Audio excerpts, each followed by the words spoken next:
Magandang oras mga kababayan, mga ka-Golden Boy. Tayo'y may iba ng ating content ngayon. Tayo'y makiramay sa ating superstar Nora Honor, Ate Guy. At kahit si PBBM, ang ating presidente, ay nagbigay pala ng kanyang condolences sa kanyang social media dahil sa talaga namang una at legendary actress, haligi ng industriya ng Philippine cinema, itong si Nora Honor aka Ate Guy. Kaya narito ang tribute video courtesy sa atin ng GMA Integrated News, atin panuurin. Ang Pangulong Bongbong Marcos nakiisa rin sa pagluksa sa superstar na inilarawan pa itong regalo sa sambayan ng Pilipino. Nagpaabot rin ng pakikiramay sina Jinggoy Estrada at Senate President Cheese Escudero. Walang himala!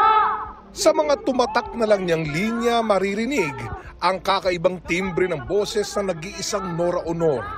Pero mananatili siyang buhay sa puso ng marami. Ang himala ay nasa puso ng tao! Hindi nga himala na isa siyang national artist for film and broadcast. Bagay na idiniin ng National Commission for Culture and the Arts sa pag-alala nito sa superstar at pagsaludo sa kanyang mahigit 170 mga pelikula. Naumani ng iba't ibang pagkilala sa loob at lawas ng bansa, iginawad sa kanya ng mga prestiyosong award-giving body. Hindi kita gustong mamatay. Nagpugay rin ang iba't ibang grupo sa showbiz. My brother is not a pig! Ang kapatid ko ay tao! Hindi babay mo! Gumanap si Ate Guy sa ilang mapanghamong roles sa kanyang panahon, tulad ng pagiging love interest ng kapwa niya babaeng si Vilma Santos sa pelikulang T-Bird at Ako. Gusto kita mula ulo hanggang paa. Tumigil ka. Ang kamay mo baka kung saan mapunta.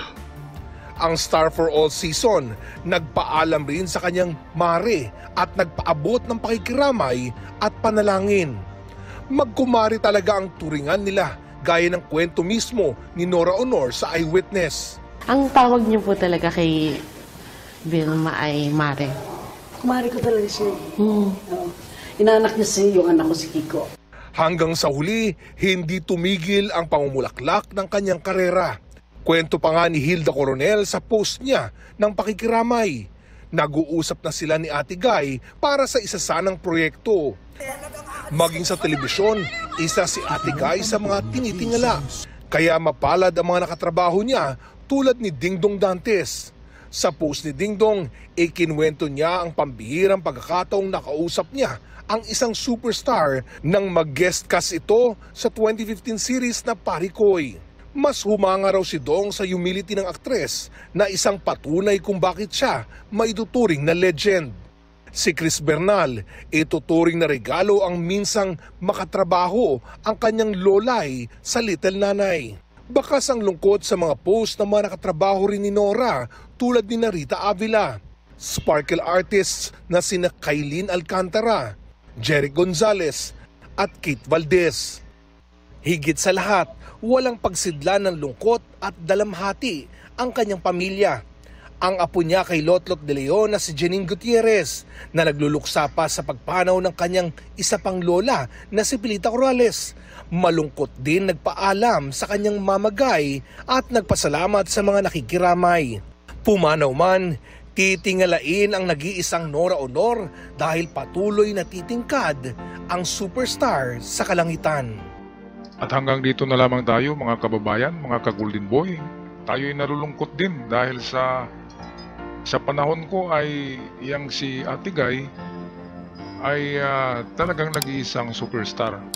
At kukunti lang ang mga katulad niya na kalibre. Dahil nga mga legendary eh. Kaya kahit saan man naroon ngayon si Ate Guy, ay sana nasa mabuting kalagayan siya sa kamay ng ating Panginoon. Hanggang sa muli, huwag kalimutan mag-subscribe sa ating channel mga kababayan, mga ka-Golden Boy. Sa mga bago pa lamang, maraming salamat sa pagbisita.